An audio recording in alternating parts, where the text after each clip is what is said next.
हम औरतों को खुद अपनी इज्जत करानी नहीं आती। थकी हुई आरती ने बस घर में कदम ही रखा था, उतने में बेटा रोहित जोर से चिल्लाकर बोला, मम्मी तुम्हें पता है ना, मुझे पालक की सब्जी अच्छी नहीं लगती। फिर भी तुमने और कुछ भी बनाकर क्यों नहीं रखा मेरे लिए? बड़े जोरों से भूख लगी है, तुमने फल भी कुछ लाकर नहीं रखे हैं। एक तो कॉलेज में सर ने खूब पकाया और घर आया तो कुछ खाने को भी नहीं। उतने में बेटी तन्वी भी बाहर आई और बोली, हाँ ना भैया, आज का दिन ही खराब है। ट्यूशन में टेस्ट था, वो भी अच्छा नहीं गया और मम्मी ने मेरे लिए सलाद भी बनाकर नहीं रखा। तुमसे एक काम भी ठीक ढंग से नहीं होता। रोहित भी तन्वी की हाँ में हाँ मिला रहा था। पापा भी यही कहते हैं कि तुम्हारी मम्मी किसी काम की नहीं, एक काम ठीक ढंग से नहीं करती, और आज जो कोई कसर बाकी थी वो उनकी दादी ने पूरी कर दी। हाँ बच्चों, मेरा बेटा कभी गलत बोल ही नहीं सकता। दो तो बच्चे हैं, उनका भी ठीक ढंग से ध्यान नहीं रख पाती। कितने दिनों से कह रही हूँ कि मेरे पैरों में दर्द है, मेरा चश्मा टूट गया है, पर इसने ये काम भी पूरे नहीं किए। सुबह की बाजार गई हुई अब आई है, तू उड़ा पैसे। मेरा बेटा रात दिन मेहनत करता है और तू शॉपिंग करते नहीं थकती। दोनों बच्चे हंसने लगते हैं।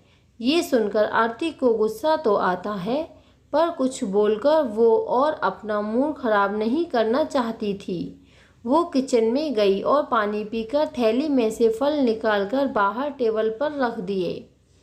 पर्स में से चश्मा और घुटनों के लिए तेल लाकर सास को दे दिया और सब्जियां निकालकर उनका सलाद बनाकर तन्वी को देकर अपने कमरे में चली गई। थोड़ा कुछ कहो तो तुम्हारी माँ मुँह फुलाकर बैठ जाती है, पहले ही दे देती सब कुछ तो क्यों कोई कुछ कहता, और लाती है तो एहसान नहीं करती। मेरे बेटे की कमाई में से ही लाती है। अब तक आप लोगों को समझ ही आ गया होगा कि आरती की इस घर में क्या जगह है, एक पैचिंग बैग की तरह। और अभी तो आरती के पति की बारी तो हुई ही नहीं है, और अगर घर की बाकी सदस्यों का ऐसा व्यवहार है तो उससे भी क्या उम्मीद लगाई जा सकती है। शाम को सुमित घर आते ही उसकी माँ ने दिन भर जो कुछ हुआ वो बड़ा चढ़ाकर बता दिया। आरती के कारण आज बच्चे भूखे रह गए और बाजार से देर से आई, इसलिए मैं दवाई समय पे नहीं ले पाई। सुमित का मूड आज ऑफिस के एक प्रोजेक्ट को लेकर थोड़ा खराब था और घर आया तो आरती के बारे में शिकायतें। उसका गुस्सा आरती पर फूट पड़ा। वो बोला, दिन भर क्या करती हो घर में? मुझे दिन भर ऑफिस में भी काम होता है, वहाँ की टेंशन अलग, और घर आऊँ तो तुम्हारे काम चोरी की शिकायतें।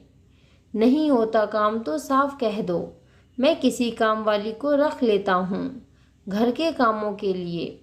किसी काम की नहीं हो तुम, एक काम तुम ठीक ढंग से नहीं करती। आरती, जिसने अपनी ज़िंदगी के 18 साल पति, बच्चों, सास ससुर की सेवा और रिश्तेदारों को खुश करने में ही बिता दिए, आज ये सब सुनकर वो अंदर से टूट गई। उसकी सहनशक्ति मानो ख़त्म ही हो गई और आज उसने एक निर्णय लिया। रात को सोने से पहले उसने 2-4 फ़ोन किए और सो गई। सुबह हुई, घर में सुमित, रोहित, तन्वी और सासू माँ के चिल्लाने की आवाज़ें सुनाई दे रही थीं। माँ, मेरा नाश्ता कहाँ है? माँ, मेरे पोहे कहाँ हैं? आरती, मेरे लिए थोड़ी सी दलिया बना दे। आरती, मेरा टिफ़िन तैयार हुआ या नहीं? उतने में आरती किचन से बाहर आई और बोली, आप सभी को जो कुछ चाहिए आज से आप इनसे कहिए। किचन में से एक औरत बाहर आती है। ये सुधा है, आज से आप सभी को क्या चाहिए क्या नहीं इनसे कहना, अब से यही सब कुछ देखेगी। ये क्या मजाक है आरती? सुमित गुस्से में बोला, आज तक हमारे घर में काम वाली नहीं रखी गई, और अगर ये घर का काम करेगी तो तुम क्या करोगी? सासू माँ बोली। वही माँ जी, जो मैं 18 साल से करती आ रही हूँ, आपकी नज़र में। आराम। और सुमित, तुम्ही ने तो कल कहा था ना, अगर मुझसे काम नहीं होता तो तुम काम वाली रख लोगे। तो आज मैं आप लोगों से कहती हूँ कि मुझसे आपके घर को संभाला नहीं हो पाएगा। आप लोगों को कोई परेशानी ना हो, इसलिए मैंने सुधा को काम पर रख लिया। सुमित फिर गुस्से में बोला, ये क्या नाटक लगा रखा है तुमने आरती? नाटक? ये नाटक नहीं है। नाटक तो आप लोग मेरे साथ इतने दिनों से कर रहे थे। तुम पति बनने का, सासू माँ मेरी माँ बनने का, और रोहित और तन्वी को तो मैं क्या बोलूँ। जिस घर की मैं आज तक अपना समझ रही थी, कल मुझे पता चला कि वो घर मेरा है ही नहीं। इस घर में मेरी जगह एक नौकरानी से ज़्यादा है ही नहीं। सुबह उठने से लेकर रात को सोने तक आप लोगों के बारे में ही सोचती रहती हूँ। तुम लोगों की चिंता करती हूँ, पर कभी भी दो बोल तारीफ के सुनने को नहीं मिले मुझे। माँ जी, मैं बाजार आपके बच्चों के और आपके बेटे की ज़रूरतों की चीज़ें ही लाने गई थी। आपके बेटे की कमाई में से मैंने अपने लिए 1 रुपये का कुछ भी नहीं खरीदा। थक हार के घर आई तो कोई 1 गिलास पानी देने वाला नहीं था। उल्टा सब लोग मुझे ही सुनाने लगे। रोहन के कॉलेज में कुछ हुआ तो उसने मुझे ही सुनाया। तन्वी का ट्यूशन में टेस्ट खराब गया तो उसने भी मैं ही दोषी। सुमित के ऑफिस में कुछ हुआ तो वो भी सब मेरे ही कारण। और माँ जी, आपको तो पता नहीं कौन से जन्म का बदला लिया जा रही हैं। मेरी हालत तो एक पैचिंग बैग जैसी हो गई। जो आता है अपना गुस्सा मेरे ऊपर निकाल कर चला जाता है। कभी आप लोगों ने मेरे बारे में सोचा, मुझे क्या चाहिए क्या नहीं? तुम्हें कोई परेशानी तो नहीं, पर इन सब में आप लोगों की कोई गलती नहीं। हम औरतों को अब ही अपनी इज्जत करानी नहीं आती। माँ जी, अगर आपका बेटा ऑफिस में मेहनत करता है तो मैं भी दिन रात घर कामों में लगी रहती हूँ। आपका बेटा सुबह 9 से 5 की नौकरी करता है, उसमें रविवार और बाकी की छुट्टियाँ भी जाती हैं, और मैं 24 घंटे एक भी छुट्टी ना लेते हुए आपके घर को संभालती हूँ। सभी को जो चाहिए वो समय पर मिलता है। इतने पर भी मुझे सुनाया जाता है कि मुझे कोई काम नहीं आता।